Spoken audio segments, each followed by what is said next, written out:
Sino nga naman ang hindi mapapawaw sa kagandahan ng Golden Girl na si Francine Diaz? Narito ang behind the scene photoshoot ni Francine Diaz para sa kanyang iniindorsong Pure Gold. Walang cut.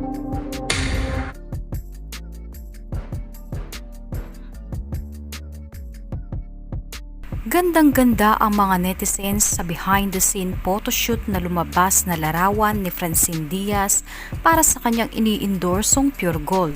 Superstar ang dating ng Golden Girl at patuloy na hinahangaan ang kanyang ganda ng kanyang mga tagasunod. Sino nga naman ang hindi mapapahinto at mapapatingin sa ganda na nag-iisang Francine Diaz?